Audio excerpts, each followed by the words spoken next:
खुलुमबाय गोजोन फुंबिलि बयनिसिमबो गिबियावनो दैमारि बर' निउस चेनेलनिफ्राय नोंथांमोनखौ बरायनानै लाग्रोनाय जाबाय। दिनै आं गोदान भिडिअ लानानै फैलायबाय। मिजिंथियो नोंथांमोना आंनि भिडिअखौ जोबजासिम नायलांगोन। भारत हादोरा खोथा होनाय बादि मैया गिबिसिनै फिलिस्तिन हादोराव गोनां जानाय मुवा जेरै दै आरो आदार मुलि तिरपाल आरो बायदि बायदि मुवाफोरखौ गिबिसिनै गाजियाबादनि हिंडन एयारपर्टनिफ्राय इजिप्टनि अल अरिश एयारपर्टसिम C-17 ग्लोब मास्टारनि दारै दैथायहरो। मानोना दावहानि समाव फिलिस्तिन हादोरा इजराइलजों एयार स्ट्राइक खालामजाना दै आरो आदार मुलि जेरैबो बिथिङै गोबां आंखालनि जेंनाजों मोगा-मोगि जानानै दंमोन। साननैनि सिगां इजराइलआ गाजानि गंसे हस्पिटालाव एयार स्ट्राइक खालामना 500निबो बांसिन सुबुंफोरखौ फोथैदोंमोन। बिनि लेखायैनो भारतनि गाहाय मन्थ्रि नरेन्द्र मदिआ फिलिस्तिन हादोरनो सुबुंथिनि थाखाय जानाय लोंनाय मुवाजों लोगोसे गोबां मुवाफोर हरनो होननानै फोसावदोंमोन। दा खोथा होनाय बायदि सेथि खोन्दोआ मैया इजिप्ट हादोराव सहैयो आरो इजिप्ट हादोरनि दारै फिलिस्तिन हादोराव बेफोर मुवा बेसादफोरखौ दैथायहरनाय जाबाय। मानोना इजिप्ट आरो फिलिस्तिन हादोरा सीमा नांजाबलायो। मैया सेथि खोन्दोआव गासै 6.5 टन सावस्रियारि सिबिथाय मुवा बेसादफोर आरो 32 टन बायदि बायदि गोनां जानाय मुवा आदार, दै, तम्बु, तिरपाल आरो गोबां मुवाफोर दैथायहरबाय। भारत हादोरा इजराइल हादोरखौ हेफाजाब खालामोब्लाबो फिलिस्तिन हादोरखौ बेबादि मदद खालामनायखौ सोमोनांनो गोनांथि गैया। मानोना भारत हादोरा गासैबो बुहुमनि हादोर आरो सुबुंफोरखौ गावनि असे बादि सानो।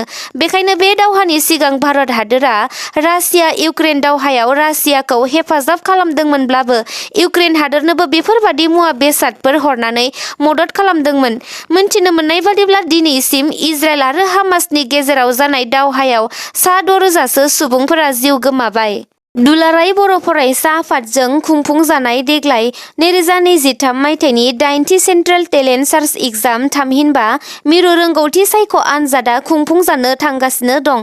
बेखौ लानानैनो मैया दुलाराय बर' फरायसा आफादा बर' फरायसाफोरखौ उन्दैनिफ्रायनो रोंखा-राखा, आखा-फाखा खालामनायनि थांखिजों रङियायाव आनजादनि सोमोन्दै गुवारै सावरायमेल लानाय जादोंमोन। बे सावरायमेलखौ दैदेनदोंमोन टेलेन्ट सार्च आनजादनि चेयारमेन सोमखोर बसुमतारी बिथाङा।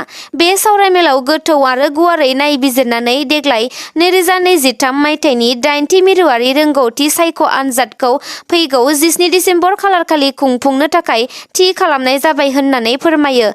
आरो बे मैयानि सावरायमेलाव मिरु एबसुनि आफादगिरि दिपेन बर', लोगो आफादगिरि रोमदोन बसुमतारी, गाहाय नेहाथारि खनीन्द्र बसुमतारी, लोगो सोलोंथाइ नेहाथारि रमिय' बसुमतारी, बर्डनि कन्ट्रलारजों लोगोसे मिरुनि गोबां दैदेनगिरिफोरा बाहागो लादोंमोन।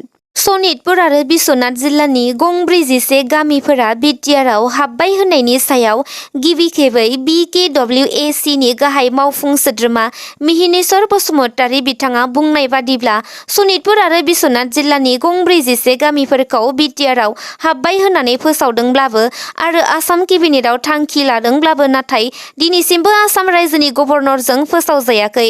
थारैनो बिथांनि बेबादि बाथ्रा बुंनाया बिटिआर हालामजों लोगोसे सनितपुर आरो बिश्वनाथ जिल्लानि रायजो राजाफोरखौ साननो गोनां गोनो गोथोआव खोख्लैदों होननानै बिथाङा फोरमायदों। गोदान दावहाथिलि ओंखारबावसिगोन नामा?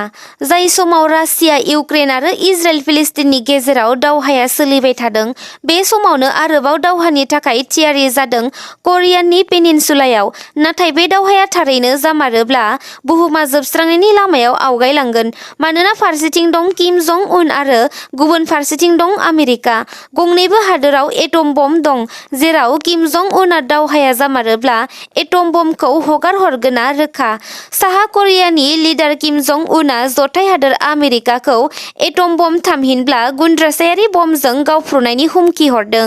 मोनथिनो मोननाय बादिब्ला जथाय हादोर आमेरिकाया खोला करियानि दैमा गाथोनाव गावनि US मिलिटारि बेसआव गोबां बिबांनि बम्बार्स फाइटार जेटजों लोगोसे गोबां गला बारुदफोरखौ सानफा एफा जमा खालामनानै बारायगासिनो दं। बेखौ लानानैनो साहा करियानि किम जं उन बिथाङा गोबां रागा जोंखांदों आरो थाबैनो बेफोर मिसाइलफोरखौ खोला करियानिफ्राय बोखारनानै लाङाब्ला खोला करियाजों लोगोसे जापान आरो जथाय हादोर आमेरिकाखौ एटम बम्बजों गावफ्रुजोबगोन होननानै हुमखि होदों। फोरमायनाय बादिब्ला दा करियान पेनिनसुला आरो 38 पेरेलेट लेटिट्युड सिमा फारसे किम जं उनआ आर्मिफोरखौ दावहानि थाखाय गथायगासिनो दं होननानै मिन्थिहोदों। नाथाय दा जथाय हादोर आमेरिकाया बे जाथायनि फारसे जेबो फिनजाथाय होनायखौ नुनो मोनथ'वाखै। गिख्रंथाव लामानि जाब्रबथाय।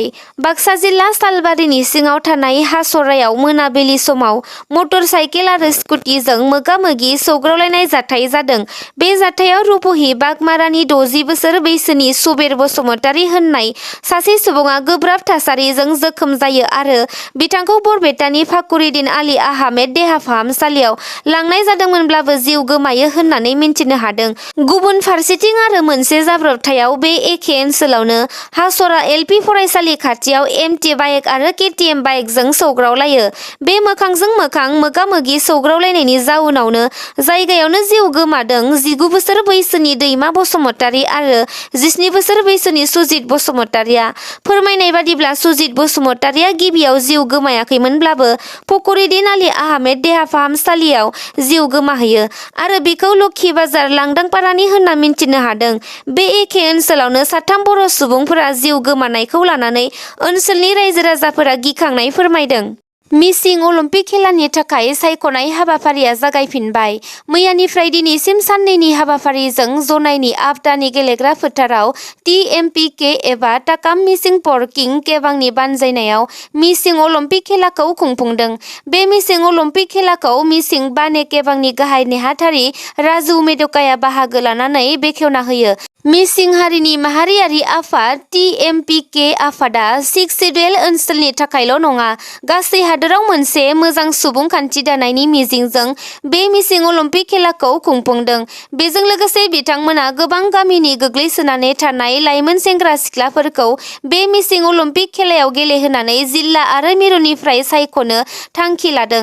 टिएमपिके आफादा जाहाथे इयुनाव मोजां ट्रेनिं लानानै हादोरनि थाखाय गेलेनो हायो।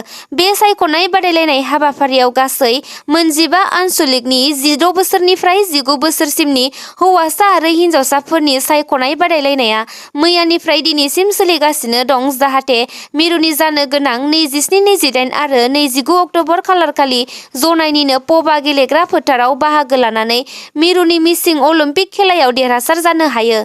फोरमायनाय बादिब्ला मैयानिफ्राय दिनैसिमनि सायख'नाय बादायलायनायाव गं 15 ओनसोलनि खमैबो 20,000 लाइमोनफोरा बाहागो लादों आरो बे बादायलायनाय हाबाफारियाव गासै मोन 11 खेलाफोरखौ गेलेहोनाय जादों होननानै मिथिहोदों। बिटिआर हालामाव बागुरुम्बा मोसानायनि आरो सोलोंनायनि हाबाफारिया जागायबाय। एसामिसफोरा गावसोरनि बिहुखौ मोसानानै गिनिज वर्ल्ड रेकर्ड खालामखांनायनि उनाव बर' बागुरुम्बा मोसानायखौबो गिनिज वर्ल्ड रेकर्डआव सोनो थाखाय थाग-थियारि हाबाफारिया जागायबाय। बर'नि बागुरुम्बा मोसानायखौ गिनिज वर्ल्ड रेकर्ड सोरजिहोनो थाखाय चिरां जिल्लानि सिङाव थानाय काजलगावआव दुलाराय बर' फरायसा आफाद आरो हारिमु आफादनि दैदेननायाव बागुरुम्बा मोसानाय मावबादा खुंफुंदों। बे बागुरुम्बा मोसानाय मावबादाया मोजाङै खुंफुंजानायजों लोगोसे थाबैनो बागुरुम्बा मोसानायखौ बिटिआर सोरखारनि मददजों गिनिज वर्ल्ड रेकर्ड खालामगोन होननानै फोरमायदों। नगाव पुलिसनि जाफुंसारनाय। दासान्दि रायजोनि सिङाव मोसौ फालांगिरिफोरा जेरैखि जायाब्लाबो आदब खायदा बाहायनानै सिखावै मोसौफोरखौ रायजोनि सिंनिफ्राय गुबुन रायजोसिम आयेन बेरेखायै लांनो नाजानानै हमजाबोनायखौ नुबोगासिनो दं। थिग बेबायदिनो थांनाय सुनिबारखालि हरनि 9 रिंगासोआव नगाव जिल्लानि सिङाव थानाय खाथ'वाल पुलिस थानानि एसआइ रन्जित गगैनि दैदेननायाव 3 मोसौ फालांगिरिफोरखौ खाथ'वालाव गोख्रों सिग्रोमनानै हमनो हायो। हमजानाय सुबुंफोरा गंसे बलेर' गारियाव गासै 12 मोसौफोरखौ सोनानै गुबुन रायजोआव लांनो नाजादोंमोन, नाथाय एसआइ रन्जित गगैनि गोख्रों सिग्रोमनायाव हमजानो गोनां जायो। नोंथांमोना आंनि भिडिअखौ जोबजासिम नायबायब्ला अन्नानै लाइक, शेयार, कमेन्ट आरो साबस्क्राइब खालामनानै होगोन होननानै आङो मिजिंथियो। एसेनोसै, गोजोन्थों।